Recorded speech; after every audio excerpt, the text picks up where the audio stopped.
Good evening, ladies and gentlemen. On behalf of Bach.it and the Istituto per i Beni Musicali in Piemonte and the Conservatory Giuseppe Verdi of Turin, as well as of the conference committee, it is my pleasure to welcome our audience and our guests to tonight's roundtable, Sacred Bach in a Catholic Country. Once more, good evening and welcome. The idea for this roundtable came from the consideration of the importance of the liturgical and sacred aspect of Bach's music and figure for the reception of his musical output and of his personality. While this aspect is only rarely questioned, the shades it takes are very nuanced depending on time, place, and the religious and cultural context. In particular, what concerns us today is how a traditionally Catholic country such as Italy has received Bach's sacred output, and on the other hand, how this intertwines with Bach's own reception of the Catholic tradition and heritage. Indeed, one of the usual narratives about Bach and his music regards his figure as universal. It seems to transcend the boundaries of confession, faith, national identity, and cultural belonging. On the other hand, however, these elements condition the individual and the collective reception of every composer. This is particularly true in the case of Bach, who had been defined the fifth evangelist, and whose religious identity could hardly be divided from his imposing sacred output. In Italy, the cultural and religious influence of Catholicism has certainly contributed to the creation of a particular reception history, which, of course, should also consider the linguistic problems and other cultural issues which may impact on the reception of Bach's sacred works. It is therefore our pleasure tonight to request the opinion of 4 distinguished speakers who are among the leading scholars in this field and who will discuss some important aspects of this double-sided reception. So our first speaker will be Professor Michael Marissen, who is Professor Emeritus of Music in Swarthmore College and who has taught at Princeton at the University of Pennsylvania. He has written extensively about music and religion, with several monographs focusing on the Brandenburg concertos, on Bach's oratorios, on St. John's Passion, and the question of anti-Judaism it may beg, etc. His latest book is Bach and God, published by Oxford University Press in 2016. Today, he will speak about the attitudes toward Roman Catholicism in Bach's musical settings of several German liturgical texts. So, Professor Marissen, the floor is yours. Okay, thank you very much. Greetings from New York City. First of all, let me thank especially the marvelous Chiara Bertoglio for inviting me to participate in this conference, and particularly in this session with such distinguished colleagues. It's a great pleasure and honor. Secondly, let me warn you at the outset that I will today again be living up to my reputation as one who can be the scholarly equivalent of the skunk at a garden party. I'm a strong believer in and advocate for extremely broad religious and scholarly ecumenism, but I'm also a strong believer in and active advocate for not sugarcoating the past or the present for any purposes, even if they are good purposes. Okay, here goes then. Bach owned a fairly large library of religious books, and a high percentage of them were strongly polemical in nature, especially against Roman Catholicism. There is at least some specific documentary evidence, as we will see, that he was interested in such material and did read it. Religious contempt, as opposed to religious disagreement in Bach, is a prickly and sensitive issue these days. 2 standard responses have been to trivialize the level of the prejudice, and those who call attention to it, or to deny its existence altogether. I will leave aside the trivializing approach and focus on an instructive example of the denial. After a brouhaha surrounding a recent museum exhibition in Eisenach, Germany, on Bach and prejudice, I was told the following in an email message from a friend in Leipzig who is an extremely prominent figure in the world of Bach and religion. Quote, Bach's music does not lend itself to insulting particular groups of people. Whoever sings Bach cannot be hostile to others. It is significant that in times of social crisis, the music of Bach has been, and is, understood as a clear vote for peace, for human dignity, for protection. Now, what is being professed here is that Bach was and is one fantastic modern liberal. Though each of my friend's three claims is either an obvious falsehood or an interpretive lapse, I will attend to just the first, which is an obvious falsehood, namely that Bach's music does not lend itself to insulting particular groups of people. When I had coffee in Leipzig with this friend soon after our email exchange, I ventured in our follow-up discussion that it seemed pretty clear to me that Bach's music sometimes does lend itself rather well to insulting particular groups of people. I gave as prime examples the marked anti-Catholicism in Bach's cantatas 18 and 126. Cantata 18, Gleich wie der Regen und Schnee vom Himmel fällt, includes the following prayer. And in the face of the Turks and the Pope's fierce murderousness and blasphemies, outrages, and rantings, protect us, that is, us proper Christians, Lutherans, in a fatherly manner. Hear us, dear Lord God. Similarly, Cantata 126, Haltu uns Herr bei deinem Wort, opens with the first stanza from a famous hymn of Luther's. Uphold us, Lord, with your word, and restrain the murderousness of the Pope and of the Turk, these who want to topple Jesus Christ, your Son, from his throne. By the way, it's the hymn's murderousness of the Pope, not of the Turk, that Bach's musical setting emphasizes. No, my friend condescended to explain. Everyone in the Lutheran churches then as now has always understood these expressions to be the merely historical language of the early Reformation. The Pope and Turk, when it later appears in Bach's cantata, refers, for his listeners, only to generalized enemies, not to Catholics or Turks or any other particular group. And anyway, Bach had no choice but to set these texts as given to him. Now, over and over in my career as a student of Bach's music, I have heard dodgy statements like this from personages high and low, and so I do, alas, see great value in spending some time countering them rather vigorously. The issue at hand, I responded for a beginning, was not whether Bach had any choice in setting his texts. The question was whether any of the texts that Bach did set, whatever the circumstances, do lend themselves to insulting particular groups of people. I went on to say that any claim about post-Reformation Lutherans always, or even by and large, not taking the hymns Pope and Turk as referring to Catholics and Turks is radically unsustainable. For example, already in Bach's day, line 2 from Haltu uns Herr was changed in some Lutheran hymnals from "and restrain the murderousness of the Pope and the Turk" to simply and generally "and restrain the murderousness of your enemies." Evidently, some Lutherans had become troubled about the fact that Luther's original text sounded unseemly, in that its explicit language was indeed understood as referring to Catholics and Muslims. We know too, thanks to the research some years ago by Michael Maul of the Bach Archive in Leipzig, that Lutherans in Bach's Leipzig were well aware of what were considered to be the real problems surrounding this hymn. For the festive services marking the celebration in 1739 of the 200th anniversary of the coming of the Reformation to Leipzig, the Elector of Saxony, who, though himself a convert to Roman Catholicism, remained the head of the Saxon Lutheran Church, he issued the express directive that Haltu uns Herr was not to be sung in the churches. In clear defiance, the Leipzigers went ahead and included this hymn in their celebration. For the celebration in 1755 of the 200th anniversary of the religious peace of Augsburg, a treaty marking Catholicism's political acceptance of Lutheranism, again there were directives from on high to keep things friendly and pleasant. And what did the Leipzigers bring out for their church cantata on this meant-to-be ecumenical occasion? But, in a massive insult, "Uphold us, Lord, with your word and restrain the murderousness of the Pope and Turk."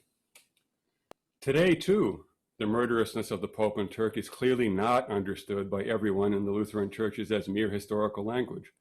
In the main text of the recently published Urtext score of Cantata 126 from the Karos Verlag, whose performing materials are widely used in the church and the concert hall, the editor has printed our hymn with its more irenical post-Reformation textual variant, not with the polemical wording that appears in the Bach sources.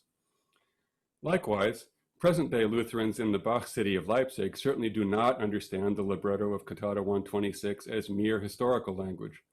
For example, in a recent rendering of this cantata, on January 30th, 2016 in the Thomaskirche, the cleaned-up text was sung and printed, not the one Bach used, much of the preacher's accompanying sermon was devoted to ruining the infamous original language of Bach's Erhaltungsherr, deeming Bach's cantata, quote, in no way harmless. Bach himself owned a fair amount of strongly contemptuous anti-Catholic literature in his private library, most notably perhaps Philipp Jakob Speiner's book, Gerechter Eifer wider das antichristische Papsttum, or Righteous Zeal Against the Antichristish Papacy, but also the Jena and Altenburg editions of Luther's notorious Wider das Papsttum zu Rom vom Teufel gestiftet, Against the Papacy in Rome founded by the devil. Some of this very material was highlighted, apparently by Bach and presumably not for disapproval, in his personal copy of the Callow Study Bible at the commentary on Matthew 18, verse 17, where Callow quoted the following from Luther's Against the Papacy in Rome, founded by the devil. Quote, Herr Luther, here it is demanded not only of the Church as a body, but also of you and me, that we should judge, convict, and damn the Pope with the verdict as a heathen and tax collector. For he will not hear how he rants via various decrees and decretal epistles, intending thereby to force us Christians obediently to carry out, to laud, and to worship as a divine truth, such atrocity. Now, is any of this intense and marked religious contempt surprising? No, it is not surprising, or at least it shouldn't be, that people in Luther's and Bach's day could be so religiously intolerant, both in private and in public. By contrast, however, it is worth noting, for example, that already in the 1720s, the famous Leipzig literary scholar and poet Johann Christoph Gottsched delivered a speech in Bach's Leipzig on the beneficial tolerance of all religions. But it is surprising, or at least it ought to be, that today, there are so many intelligent and decent people like my friend in Leipzig who cling to modern religious and artistic views of Bach and his output that are patently contradicted by all available evidence, both repertorial and biographical.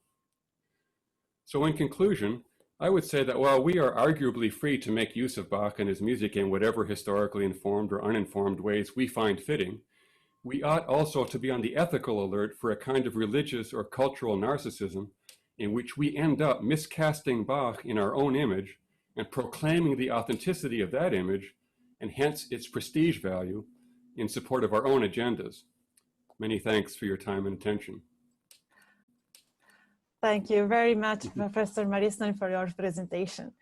Our next speaker is Professor Jeremy Begbie, who is Thomas A. Legford Distinguished Professor at Duke Divinity School, Duke University, where he directs Duke initiatives in theology and the arts. His primary research interest is the correlation between theology and the arts, in particular the interplay between music and theology. He is also an affiliated lecturer in the Faculty of Music at University of Cambridge. His numerous monographs, published among others by Cambridge University Press, Oxford University Press, Ashgate, etc., are reference books for scholars working in the field of theology and music. Today, he will speak about how two major Roman Catholic theologians engage with Bach. Professor Begbie, the floor is yours. Thank you so much. Greetings from Cambridge, England. And indeed, my thanks to the wonderful Chiara for the invitation. When she first asked me to do this, I made it clear that I know virtually nothing about Bach in Catholic Italy, but that I could offer some reflections on the way Bach is received in modern Roman Catholic theology. And my hope is that this might resonate in some way with the interests of this group. So these are some initial reflections and impressions, certainly not a fully researched thesis. I'm going to narrow things down and speak of just two major theologians, namely Joseph Ratzinger, or Pope Benedict XVI, and Hans Urs von Balthasar.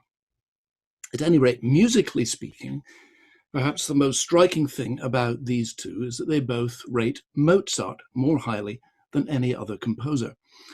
And just for the record, the same goes for the greatest Protestant theologian of the 20th century, Karl Barth. He was fanatical about Mozart, but distinctly wary of Bach. So Ratzinger, his lifelong love of music is well known.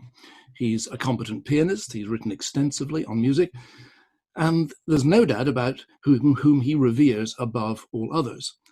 Mozart, he says, is pure inspiration, or at least I feel it so. Each tone is correct and could not be different. Even so, on one occasion, he spoke of Bach as perhaps the greatest musical genius of all time. After hearing Cantata 140 at a concert in memory of Karl Richter, he turned to the Lutheran bishop next to him and said, "Whoever has listened to this understands that faith is true and the beauty that irresistibly expresses the presence of God's truth." Now, the mention of beauty here is no accident. For Benedict, this is the key theological category he uses to evaluate and to speak about music. He draws deeply on the Christianized Greek tradition, which views beauty as a transcendental, embedded in the cosmic order, and orienting us to God, who himself is perfect beauty. The beauty of music, he says, depends on its conformity to the God-given rhythmic and harmonic laws of the universe. Benedict believes such a vision is sorely needed in contemporary Western culture, not least because much music has become fixated, as he sees it, with the self-expression of the human ego. Music can help release us from this inward dynamic. It can reharmonize us with the creation's deep beauty and thus reorder our desires towards God. But all this comes with a sting, because he believes a Christian understanding of beauty must be able to engage the ugly, the distorted. Otherwise, it'll succumb to sentimentality. Beauty, for Ratzinger, is exemplified supremely in Jesus Christ, Christ crucified. Of course, on the surface, the crucifixion is anything but beautiful. But for Benedict, it is the epitome of the outgoing love of God, a love that is prepared to go to the depths of human sin and suffering in order to rescue and remake us. And that is beautiful, supremely attractive. Whoever believes in God, in the suffering of Christ, learns that the beauty of truth also embraces offense, pain, and even the dark mystery of death, and that this can only be found in accepting suffering, not in ignoring it. And this loving embrace of the dark, he sees or hears in Mozart. Yes, music is supremely ordered, Mozart's music, that is, but he says it is also containing the whole tragedy of human existence. What's striking is that he doesn't mention Bach in this connection, much as he adored Bach. Doubtless the key influence here is his close friend Hans Urs von Balthasar, arguably the greatest and most prolific 20th century Catholic theologian. Balthasar is famous for bringing beauty to the forefront of theology. But he insists this must be a beauty that goes by the way of the cross. In the suffering of Christ, we witness an outgoing divine love that reaches us at our very worst in order to remake us. Beauty is thus reconfigured through the disfigurement of the cross. Now, von Balthasar, too, was musical to his core and a fine pianist. But for him also, Mozart rises above the rest.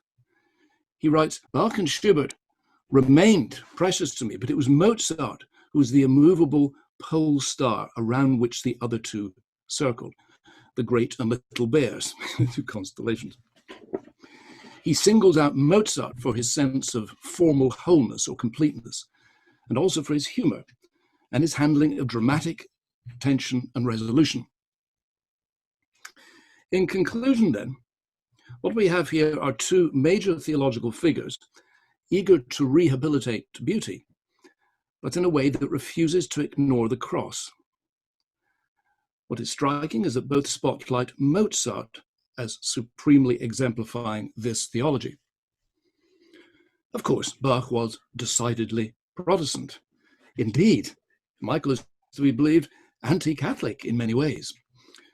But his music would seem to be, for many, a more fitting exemplar of what these two theologians are commending. For many, it is Bach who peerlessly evokes cosmic order while also including an intense dissonance, often linked to Christ's suffering. What's more, recent work on Luther's concept of beauty shows the reformer is very close in his understanding of beauty to what Benedict and Balthasar were speaking about. But there I will leave it and invite others to comment. So thank you, Professor Begbie, for your very interesting presentation. And our next speaker is Professor Richard Rouse, who is an official of the Pontifical Council of Culture, a Vatican dicastery where, among other things, he coordinates the working group on music. He grew up in Stoke, England, and did his undergraduate studies in Scotland before heading to Rome for further studies in theology and canon law. His musical life included an eclectic set of experiences as a cellist, singer, organist, and choir director. His presentation today will focus on Bach and the dialogue of culture. So, Dr. Rouse, the floor is yours. Thank you very much. Thank you for the invitation to speak as well. The Pontifical Council, where I work, is a dicastery of the Vatican, and we've already heard now from Pope Benedict.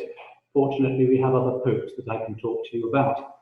But this dicastery was started by John Paul II in 1982 with a specific mission of promoting the dialogue between the Church and the cultures of our time.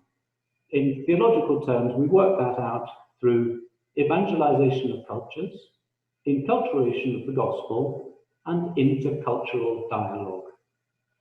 I'm going to paint a rapid picture of how we seek to stimulate that particular mission and where Johann Sebastian comes into that. But first of all, I would like to transmit a message of support and concern for all those in the cultural sector who are living through this dark period of the COVID-19 pandemic.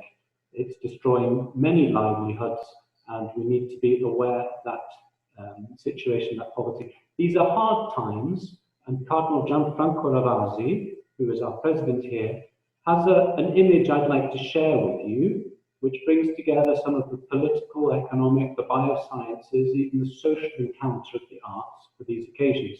It's an Indian saying, and it says, if you have 2 pieces of bread to spare and you encounter a mendicant, give him 1 piece of bread and sell the other and purchase a flower and give it to him.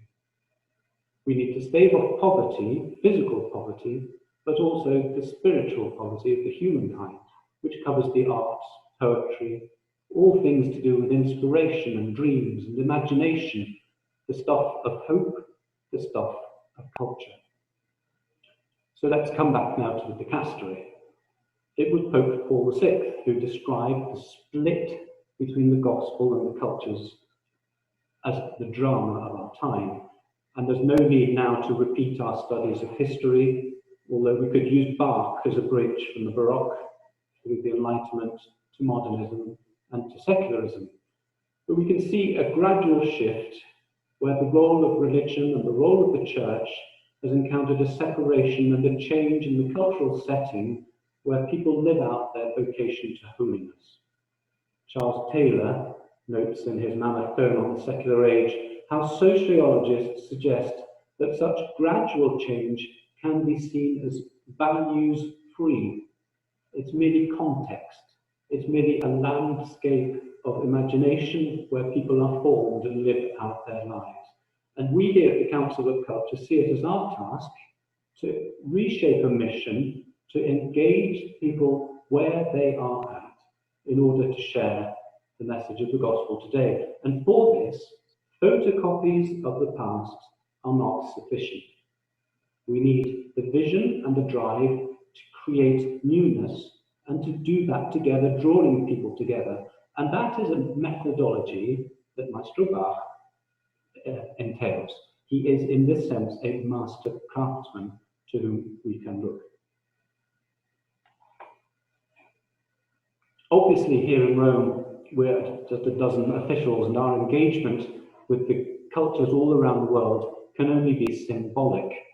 But we do have a strategic positioning with the 1.3 billion Catholics around the world, so We try to take ourselves fairly seriously, but not too seriously. We're aware that there are culture wars going out there, that there are clashes of cultures, and that there are different life experiences that lead to different practices and different expectations. To use musical terms, there's a lovely quote in Paul Eli's excellent volume, Reinventing Bach. He says, "How do you get to Carnegie Hall? Practice, practice, practice. How do you get to Town Hall? By renting the place." These different cultural expectations live through different cultures. They extend to different societal sensibilities towards the art, towards imitation, towards people's expectations. And each different culture prioritizes different aspects where the spirit can offer inspiration. Hence, our office here seeks to encourage dialogue. And we do that by a set of symbolic initiatives in various cultural fields, which cover economics, the sciences, we think the neurosciences and the astrophysics. In communications, we look at how the transformations of the media are changing our culture today, and also the impact of artificial intelligence on what it means to be human. We look too at how culture affects our sports and, of course, the arts. And it's within the arts bracket that I now speak to you about a working group that engages particularly on music. And that will show us a little bit of where Bach is today in the Vatican.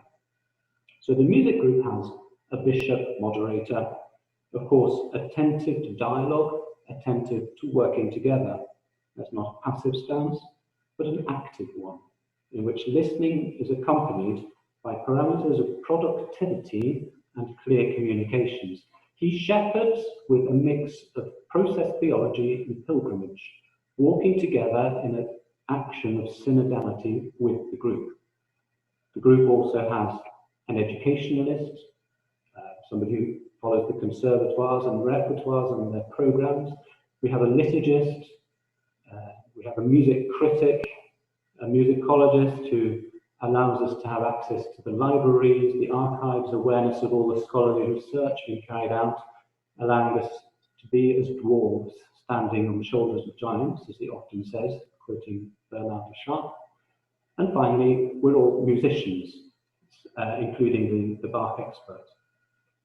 This group is involved in establishing a series of high-level dialogues and international conferences, drawing together in the Vatican philosophers, theologians, and musicians, which have so far centered on the theories of liturgy, on composers in the categories of performers.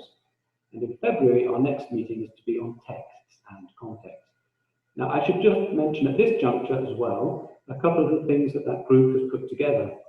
The first was an exhibition of 60 contemporary works of art in the Vatican to mark the 60th anniversary of Pope Benedict, which he gave a wonderful speech about art at.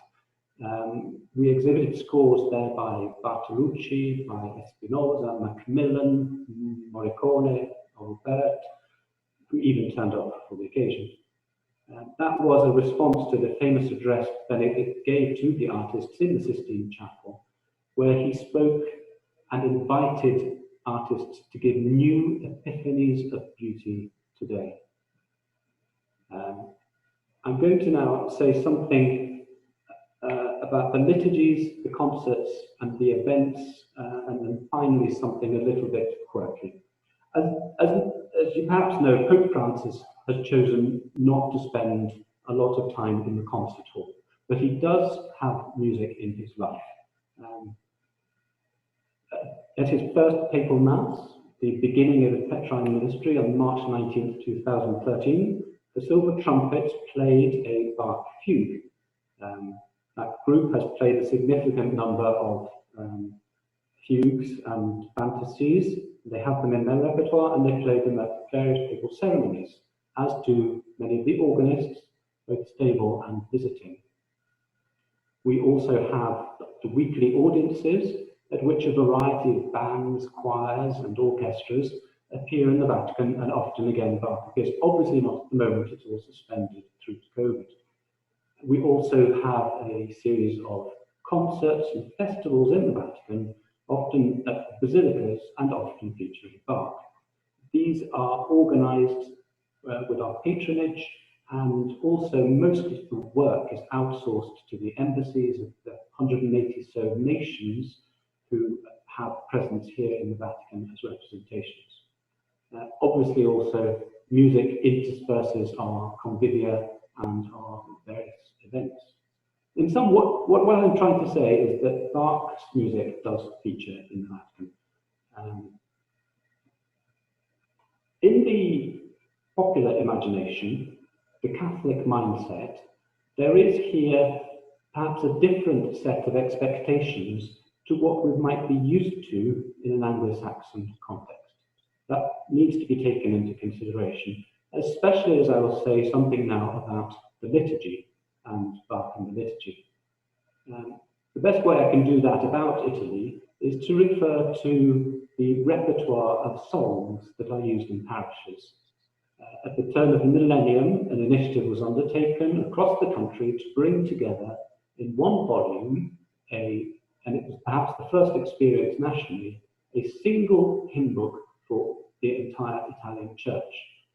Within that hymn book, there are 322 titles, one of which is a melody attributed to Bach.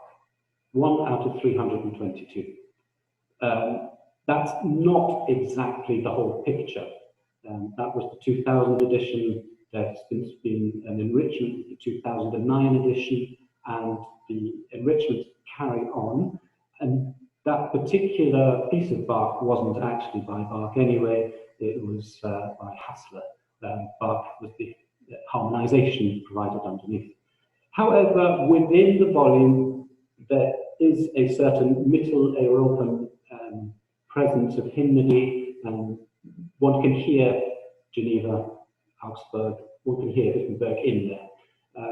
There are certainly a strong presence of Gregorian chant and a strong romantic melody element, but the harmony, the harmonizations throughout the volume will be familiar to anybody who has had to study the Bach chorales.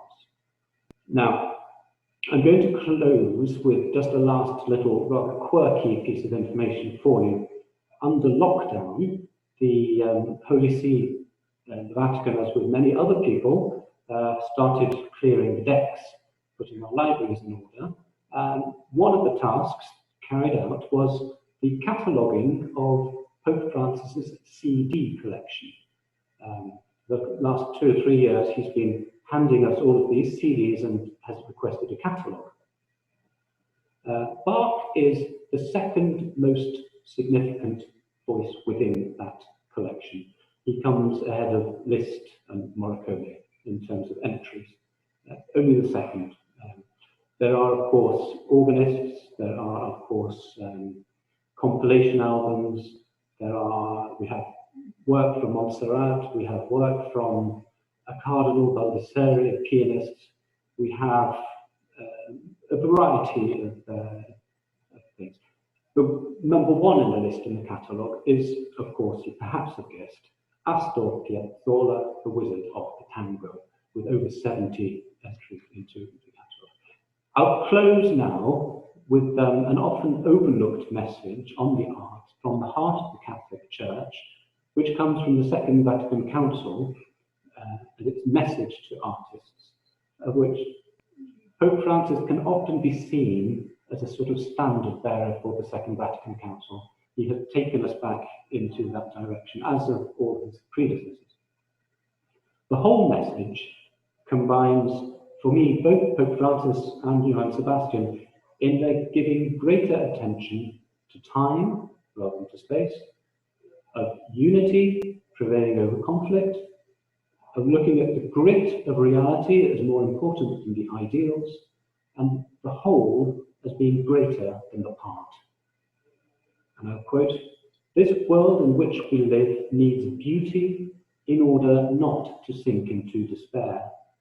It is beauty like truth which brings joy to our hearts, and is that precious fruit which resists the wear and tear of time, which unites generations and makes them share things in admiration. And all of this through the work of your hands. Thank you. Thank you very much, Dr. Rouse, for your very interesting perspective.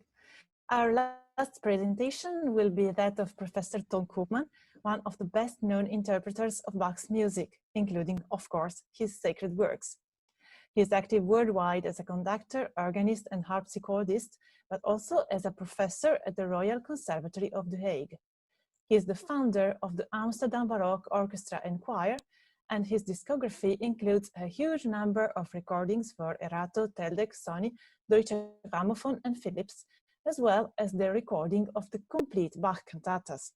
He is also active as a musicologist and is the current president of the Bach Archive in Leipzig and an honorary member of jsbach.it. Professor Koopman, the floor is yours. Thank you, Chiara. Nice to be in this illustrious group of Bach lovers and Bach connoisseurs. You asked me about the Catholic Italy and Johann Sebastian Bach, what to do.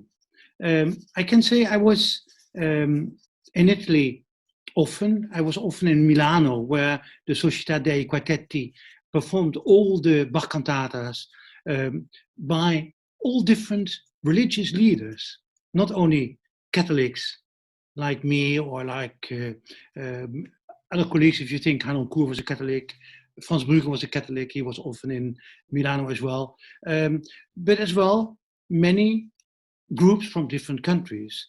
It was interesting to see that the Italian audience we had in Milano was fond of the music of Bach. For them, it was the best music, much better than Mozart, and I agree with that. But of course, yeah, if you are living in Italy, when you think 20 years ago, there was no organ where you could play Bach. There was no copy of an organ from northern Germany, and with some instruments which came there, partly made by famous organ makers like Arendt in the San Sempliciano in Milano, but as well by Italian makers. Suddenly the thing changed. Till that point, students in the conservatories in Italy played Bach on an electropneumatic machine where you cannot do any articulation, where you were full of bad sounds, where you didn't want to hear Bach. And it's fantastic that that changed a lot. And I'm certain that this series of cantatas in Milano was an important starting point for that. The San Sempliciano was particularly the church where many of the cantatas of Bach were performed during this 10 years of performing Bach. And it was interesting that often the Amsterdam Baroque Orchestra and Choir were the people who could help them out, because most conductors and groups did the normal Bach cantatas, but we were recording at the same point and performing all the unknown cantatas as well, or the lesser known cantatas. And always we talked with each other about where can we help each other. That was a nice, fantastic collaboration, and I still remember with great fun those concerts done in Milano, and still seeing often the same audience when we perform the major Bach works, which is still done in Milano, like Christmas Touring, what we did just in December, etc. When we think for Bach and the Catholics, of course, Bach was not a person from Ecumene. Ecumene didn't exist at that time. That Bach owned in his library books against the Catholics. Let's not forget their books were old. Maybe he was like his son Carl Philipp Bach, just getting everything what was in the family, and maybe never reading those books. Let's hope so, because as I don't see Bach as a fifth evangelist, I don't see him as a hater of Catholics. Even what he wrote in the Karloff Bible, it's not enough argument for me. If I see what he wrote from Latin church music, it's nice to see that in Leipzig it was possible to perform music with Latin language. You see as well that Luther was not so against it. And let's not make the mistake to confuse Bach and Lutheranism and Calvinism. When you think 5 Missae Brevis, because I call the beginning of the B minor Mass as well a Missa Brevis, then one F major, one G minor, G major, and one A major. What a beautiful pieces, what a beautiful collection of pieces coming from cantatas for a major part. When you think for the separate Sanctus movements, Bach werkvertaling 237 up to 241, an extra early version from the Sanctus from what we call now the B minor Mass.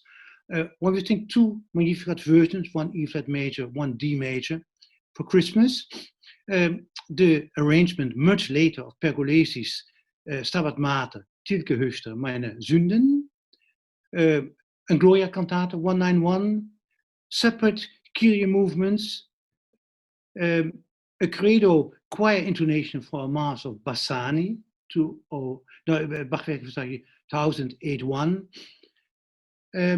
Yeah, when I think for the organ Mass that Bach wrote, the big and the small organ Mass, as we call it on this moment now, you can see that Catholic music, Catholic texts were as well for Bach an inspiration. That's a great help, because what do if you are a conductor now? And okay, I'm from a Catholic background, performing Bach music, because for me Bach was and is the biggest since I was a boy in a Catholic boys choir of 6 years old. What are you going to do? Are we doing it completely wrong? Should we do it much more Calvinistic, strong, like this text of Luther? Or should we go a bit more into emotion, what you find in Bach's music? When you are a Protestant conductor and you are a great believer, like my former student Masaki Suzuki, telling me that of course he's a great believer in everything Bach wrote and as well in the texts of Bach, but he said honestly, not all members of my choir and orchestra are believers. Some are even non-believers. So I think it's the job from a conductor to bring everything together, to have a very strong conviction what you want, what for you is Bach's music. And you might be wrong, and later meeting Bach in heaven, and that he said, Koopman, you've completely misplayed my music. You didn't understand what I wanted to do. You could see that in the text, you didn't see it. Let's hope it's not like that, and that he will say, not bad, because that was the best esteem I think you can have of Johann Sebastian Bach. So severely, such a genius composer, such a genius musician, where I think even the best performance would be not bad. And if I think in Bach's church, in the Thomas Church in Leipzig, it was possible that there was even preaching in Latin, maybe by Gottsched even. So let's take the freedom and the more close being to some of the Catholic believement from Luther and not Calvin. When you do now a Bach cantata, when you do now Bach's music, if you play on the organ, if you play on the harpsichord, if you conduct a group, it always should be important what you think. It's important that you understand the time of Bach, that you understand the religious interest in the time, that you understand what was playing at that time, what was religion all about for Bach, and trying to understand the text. Try as well to understand Bach's work, but understand yourself as well the interpretation practice from Bach's time. That's really a big job for a musician. And we might not be able to be, as a theological person can be, 100% the connoisseur from the Bible texts and the texts of Luther, but anyhow, we should understand them. We should try to understand, and I think that's the most important thing. And let's never forget, Mozart wrote in the Zauberflöte things what is even bad to repeat now. And so we should never forget the time was important. As well, let's not forget to be a good musician, to be somebody who tries to see Bach more big than himself, and try to understand what Bach wants and try to do a good job for him. I think if we do that, we have a chance that Bach might say, putting a hand on your shoulder, not allowed in the Corona time, you cared for my music. Thank you. Thank you so much, Professor Koopman, for these insights and for your memories about the Italian concerts. We have observed that the Italian context presents some fascinating and sometimes problematic aspects. The Catholic liturgy, as it is shaped and structured, cannot comprise works such as Bach's cantatas in its worship. On the other hand, it can, of course, include works such as the choral preludes, although they lose some of their meaning and significance when their link with the sung choral is lost. In spite of this, the Catholic Church as a whole and some particular figures belonging to it have been constantly interested in Bach and his figure. Of course, it is true that Bach's Lutheran identity was clearly perceived, and it is sometimes conditioned the attitude of Catholic Church authorities towards his music. In Italy, the publication of Piero Buscaroli's controversial biography of Bach resulted in an almost immediate reaction by the Italian Waldensians, who affirmed the importance of his Christian and Protestant faith as a fundamental aspect of his figure and works.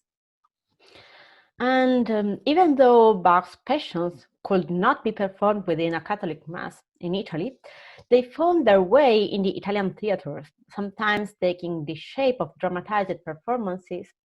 And interestingly, the migration of Bach's Passions from church to theatrical stage caused the theater to transform itself into a church, as happened in a famous version of La Fenice in Venice. During the roundtable spoken in Italian on Thursday, we will speak with Maria Maino, who organized the performances of the complete cantatas in the churches of Milan, as Professor Koopman remembered. But in the secular form of concerts, as well as, on the other hand, in the city of Florence, the B minor Mass was performed a few years ago within the context of an actual Catholic Mass presided by the Cardinal of Florence. It can be said, therefore, that a variety of approaches can be found in our country, and they all testify to the fascination of Bach's figure and of his sacred music in the context of a traditionally Catholic culture. We would now like to invite our guests to respond to the presentations they have heard and to interact with each other. Listeners are also welcome to ask questions and to comment upon the presentations. Could I ask a question of Richard? Yeah, sure. That is, in the performances, Richard, that you've been part of, or in the what's the word, the promotion of Bach, or at least the performance of Bach that you put on, have you ever encountered in any Catholic circles any resistance at all to Bach's Protestantism as perceived, or is that really pretty irrelevant? No, never come across that. No. I've come across resistance because of cultural alienation, in the sense of that's not what we do here. Right, I got you. But you know, we're not familiar with that. That's a bit strange. Yep. But it's nice. Yeah. Thank you. Sorry, go ahead. Would in Italy, it's an idea to translate texts from German into Italian, because I see in English countries, it's normal to perform the Matthäus Passion in English. I never did it because I feel the unity of the German and the music is so clear that I don't want to do it. But I know that it happens. Is that in Italy ever done? Well, we know about some people who attempted a translation, and there will be a session about this with a speaker relating about the figure of Francesco Lurani Cernuschi, who was a count who lived between the 19th and 20th century in Italy, and who translated the St. Matthew Passion, but also several cantatas. some of which were also performed during his lifetime, conducted by Giuseppe Martucci, for example. So it was the first known performance of a Bach cantata in Italy with an Italian text. Mm-hmm. And yeah, and also we have a couple of editions made by Maffeo Zanon and his sister, but I guess that they just translated the Passions and some cantatas, but just for scholars or musicians, but they never performed this edition, this text. It is published by Relatori in the 50s. Yeah. Thank you. You're welcome. Yeah, I was just going to ask if anyone knew. I seem to remember reading that Bach was considered to be proposed to be a saint in the Roman Catholic Church, and maybe it was in the 1960s. And I can see that we would all probably sympathize with this, because there are at least 1,200 miracles in this case. But does anyone know about this, what the facts of this are? Well, I only know about a novel about this. I think it's Bach in the Heavenly Choir or something like this, where there is a pope who is a musician and who persuades the cardinals to canonize Bach by playing one of the sonatas and partitas on the violin. Uh-huh. But it's a novel. Okay.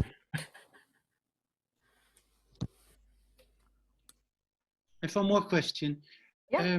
When they performed the B minor Mass during the service, did they really do the complete B minor Mass? Yes. It was enormous long. Yes, I think it was a kind of very experimental realization, but yes. Yeah, I mean, of course, it's a fantastic occasion to do it. And because we still don't know where it was written for. I mean, Krakow is still a nice idea, but I think the Michael Mahl who brought up that maybe it was made for Vienna for the St. Cecilia Day. I felt it was a nice theory as well. And there was all the time to perform a work of 2 hours and 20 minutes or 30 minutes, what is it? But during a church service, I mean, it would have the length of a normal church service in Bach's time, 4 hours. Yeah? Yeah, that's an enormous and huge work, but I think it was really a kind of a demonstrative experiment. Mm. Yeah. It's maybe worth pointing out that the Bach manuscript of the Mass in B minor is divided in a way that is designed to accommodate the Lutheran liturgy. So the idea is that you wouldn't perform the whole thing in one liturgical occasion, but each of the 4 parts could fit in with a particular service. It was discovered fairly recently that Kuhnau performed the credo as choruses and arias as if it were a cantata in the place of the cantata during the service. So it's conceivable, for example, that the credo could have been performed as a cantata in the Leipzig churches, no problem. No. Yeah, maybe Maestro Andrea Padova is asking us to say something to Professor Marissen. So please, Andrea Padova. Yeah. Can you hear me? Yeah, if you want, just switch on also your video. Okay, not that important. Thanks. Professor Marissen, I didn't read your book, but I'm curious about the relationship between the text and the music when Bach is writing, composing on text belonging to Lutheranism and Catholicism. And this is the first question. And I know, even if I didn't read the book, that you were writing about the effect of Lutheranism also on his instrumental music, and this is a very interesting subject for me. So it's a double question, or maybe they are 2 different questions. I hope they are not too many. I hope I understood the question correctly, but I mean, I guess I would say quickly about the instrumental music. Some of the it's often said that the that the church cantatas are Brandenburg concertos with words added that you don't need. And I've sort of taken the opposite view, that the Brandenburg concertos are like church cantatas without words, so they're harder to understand what they're about. But the basic idea is that it's obsessed with notions of social hierarchy and turning things upside down and so on, which are very central ideas in Luther's reading of the New Testament. Things like the first shall be last, and the last shall be first, and the mighty shall be brought low, and the low shall be exalted, and that sort of thing. That's so that's where I see the connection in the instrumental music. I wasn't quite sure what the question was about the vocal music and the relation to the text. I mean, how what were the differences you can find in the musical language of Bach when he's treating a text like a mass or a text like a cantata? I mean, there are very clear sign of this of a possible different treatment of the musical material, or they are not, in your opinion? Oh, sure. For example, in the Confiteor from the Mass in B minor, there's a double point of imitation at the beginning that Bach combines together, and some people think that's a Bach showing what a great contrapuntal master he is, which of course it does do that. But it may be part of a desire to make there's no trouble with using Latin text in the Lutheran liturgy. The Latin text wasn't considered not Lutheran. But Bach seems to have set the Mass in B minor in some cases in a way that a Catholic composer probably would not do so. So there's this obsession with the word credo, and there's obsession with Confiteor, so that all of the emphasis is not on the operation of baptism as a sacrament, but on the fact that faith and acknowledgement and so on are the things that are the electricity behind the sacrament. That's a very Protestant idea. So I would see that the way that the music is set sometimes, even in the Latin text, is a very sort of Lutheran way. As for Calvinists, I don't know. I'm going to leave the Calvinists out of it. Maybe if Jeremy wants to comment on that, that would be fine. But I'd just as soon leave him out. But I think that there are indeed specific Lutheran ways in which the text and music are related to each other, both in the German liturgical texts and in the Latin ones that are sometimes thought of as Catholic, but they're not necessarily so. Thanks. Very clear. May I follow up on that? Sure. Briefly, to Michael, I mean, I've heard it said that Bach would have had more problems with Calvinists than he would with Catholics. Is that historically justified? Well, certainly in the sense that one of the biggest slurs that you could say in Leipzig in the 18th century was to call someone a crypto-Calvinist. That was a real insult. Right. And in fact, when it's not so widely known that when Bach signed his contract for his job in Leipzig, there was a separate document he had to sign that said he will under no circumstances ever defend Calvinism or even teach it or anything like that. And some people say, oh, that's just a formal requirement for the job. But in fact, one of the pastors in Leipzig, soon after Bach came in 1723, just a few years later, one of the pastors in Leipzig was fired, was not allowed to be a minister anymore, because he had publicly said that it was possible that Roman Catholics and Calvinists could go to heaven. So he was fired. He was no longer allowed to hold his job. So they were very seriously anti-Calvinist also in Leipzig, yeah. Oh, and in fact, the small Calvinist community in Leipzig was not allowed to have their services in German. They had to be in French because they were worried that Lutherans would attend and then be converted. So they wanted to make it more mysterious because most Leipzigers didn't know French. So there's more division than people often think in those days. Now, what that has to do with us, that's another question, of course. And there, reasonable people can have different ideas about that, of course. I would agree with that. No, thank you.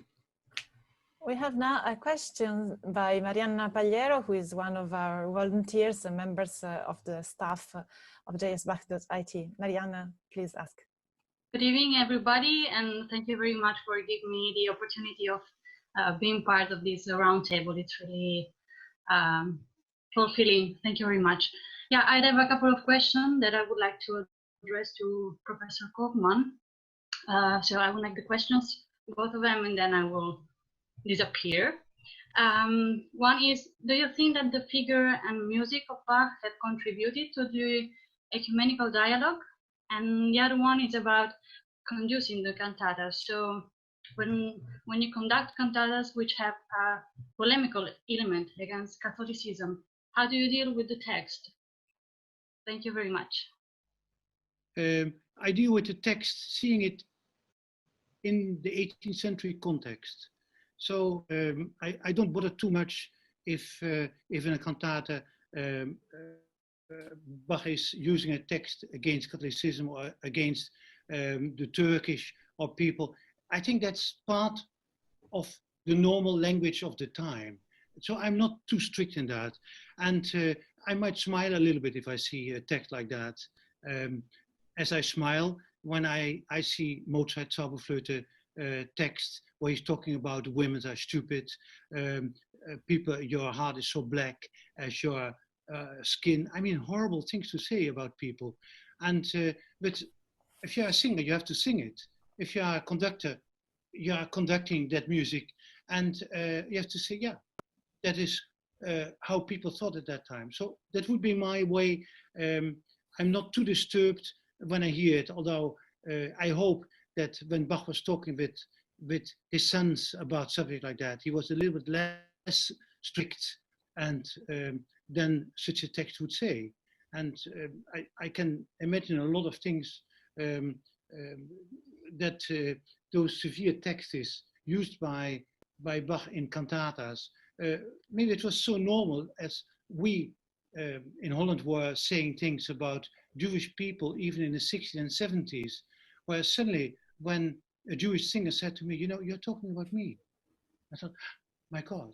So I can imagine that we are maybe reading too much close all the texts to understand what Bach did. And maybe Bach didn't have the time to do that. So I'm not convinced that those severe texts were hopefully 100% in his mind as well. But let me quickly say, please let me say quickly to that there, already in the 18th century, there were alternative texts for those cantatas. So there was a choice to stick with the old one. It wasn't inevitable that you had to use those texts in those ways, because those hymns had been revised already decades before Bach set the cantata. And he performed these cantatas over and over again during his whole career, all the way into the 1740s. So he clearly was not concerned about it. Yeah, but I can imagine that he was not concerned about it, but it doesn't mean it was his private opinion, in my opinion. And then you say about Leipzig that when this of the confession 200 years was that the king didn't want to have this early text of Luther, but that Leipzig said, no, it should be there. So who knows who was influencing his. I was 3 years ago in the Bachfest in Leipzig, 2 years or 3 years ago, where there was a little battle between the Catholics and the Lutheran talking about those texts particularly. And it was interesting to see how they really acting did that. And I thought it was a fascinating moment. And the text did much more to me at that point than when I performed the Bach cantata. There was one thing what I wanted to say to you, that is, when you say the Barnabas concertos could have a text, there would be, there's an interesting moment for the D minor harpsichord concerto, when you see the cantata, Wir müssen durch viel Trübsal. The slow movement, all harpsichord players, including me, when we recorded that as a harpsichord, you make your ritenuto to do the little cadenza.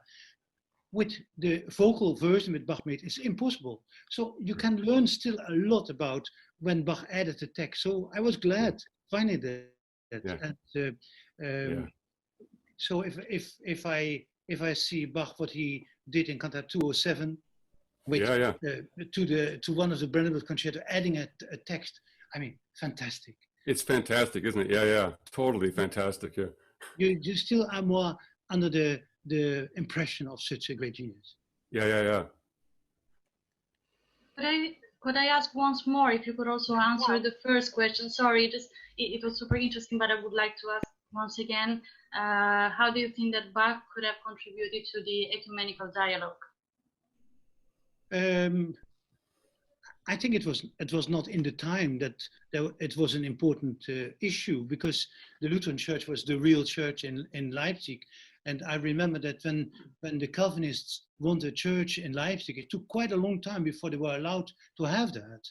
So I think to have peace between the different religions was not something where people were talking about, like they were not in England thinking about England, the Anglican Church and the Roman Catholic Church to bring them together. It was not in their thoughts on this moment, I would say. So Bach, on this moment, I think he is able to make of any unbeliever a believer when you hear his music. It's not me that invented that text, because the music is so strong and he's so eloquent with the text. So it means text is important for him, and he's able with, I remember, and I don't remember the name of the cantata, but a cantata where there's a recitative where somebody's knocking at the door, and then said, be careful, you never know where tonight the coffin is put before your door.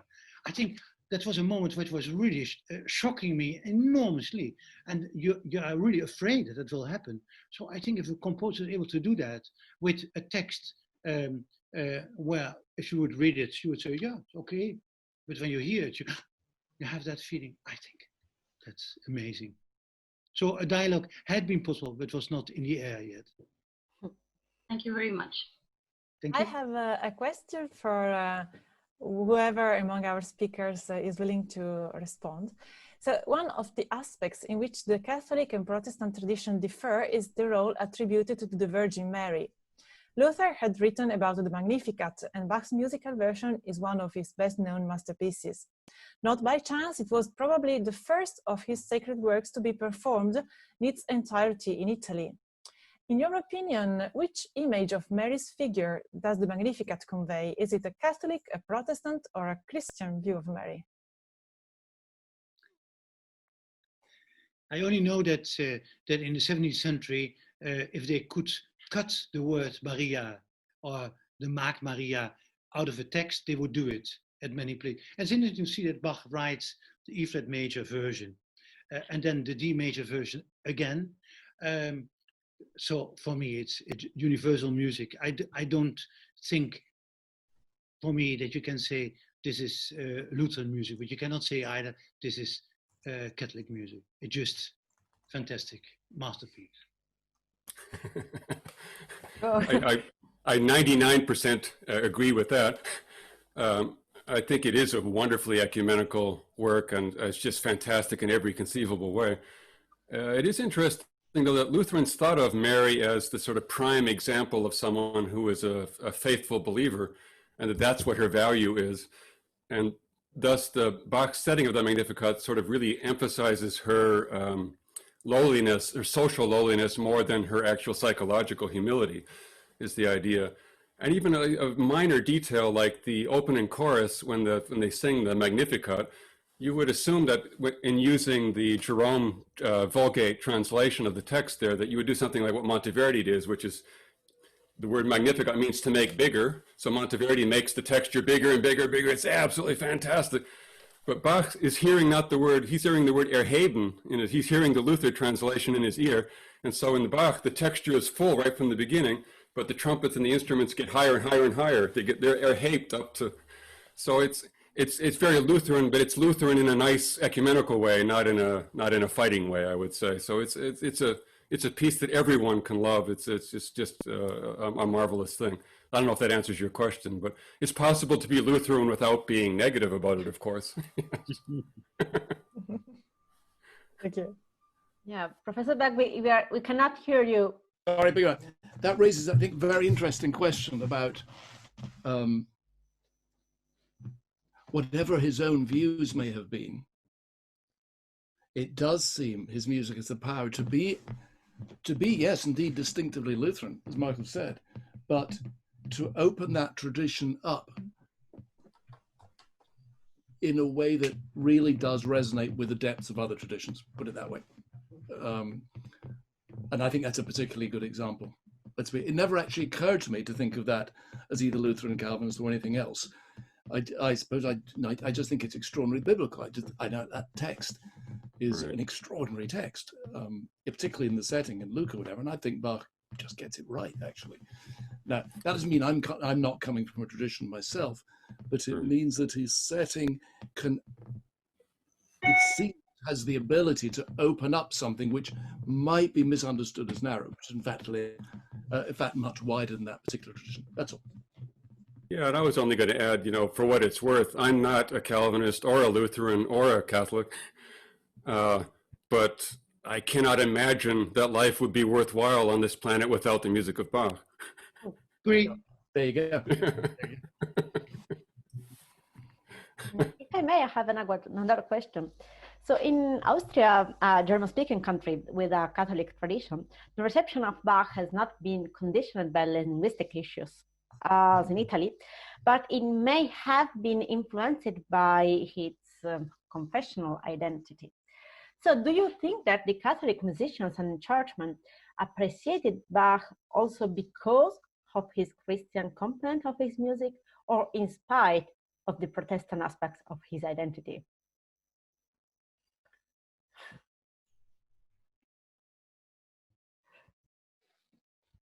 I suspect that, for example, there's not much information on this, but Bach and Zelenka seem to be somewhat close, both musically and personally, and they're very sympathetic to each other. And I think a lot of people who like Bach like Zelenka also. I think we know that Bach admired Zelenka both personally and musically.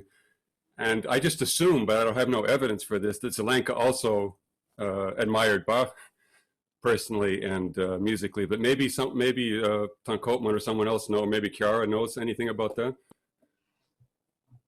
I don't think it's known, but of course the whole contrapuntal writing of Zelenka is sometimes so close to Bach that you can imagine. And there, of course, you meet Catholic Zelenka and then Bach. But I think as well for Bach in Austria, von Swieten, we should not forget. Oh, yeah, yeah. In a Sunday morning concert, Mozart said that he was performing only Bach and Handel. And I'm certain there was not only instrumental music there was as well vocal music. So maybe because of the language, it was easier to do it there. Von Swieten was, of course, a Catholic. And he made a lot of propaganda for Bach. In Italy, you see with Padre Martini that I think he's the first one to bring in Italy Bach's music there. And we don't know if he ever heard music performed, but if there was a new edition, he bought it. And so I think he was important in the early times, at the same time as von Swieten, or maybe even before, for making a great case for Bach in Italy. Yeah, yeah. And I could imagine that polyphony was an important part, because in the 18th century, music by Palestrina, Bach arranged as well a mass, but music of Palestrina remained known. So it was not music which was with the death of a composer gone. No, it remained known, and the polyphony which Palestrina used was, of course, for Bach an inspiration as well. Yeah. Bach went different directions, and you would not be confused when you hear Palestrina or Bach. It's very clear. But still, the interest in this secret language of the polyphony, I'm certain it was one thing which made as well the two together. Yeah, the one thing I'm not aware of, I know that in the 17th century in Dresden, a lot of Catholic music was performed in Dresden in the Lutheran churches, but there they did change the words, change the Latin words to make them more Lutheran, but not polemical material, just straightforward factual things. But I don't know of any examples of that in Bach, but it may have happened. And certainly Martini was very interested in Bach. I think he owned a copy of the Musical Offering, stuff like that. So I think he had all the prints of Bach, as far as I remember. They are still there. But also in Dresden, it's quite unknown, but the first performance of St. Matthew Passion has been performed in the Catholic Church in the the late 30s in the 19th century, and by a Catholic composer, an Italian composer who was quite unknown, composer who was Francesco Morlacchi, who performed for the first time in Dresden. So it's interesting. I guess yeah, it's something related to an uninterrupted reception and uninterrupted history of Bach, or a new revival, we can say. And in Italy, it arrived later, yeah. So thank you so much for all who had asked questions, and once more thank you to our speakers for their presentations and opinions. Would like to remind our listeners that this roundtable will remain available on the web for further consultation. Thank you so much also for me, and tomorrow we will have another very full day, as you will be able to see on our conference program. So once more, thanks to you all, good night, and see you tomorrow. Okay. Bye-bye.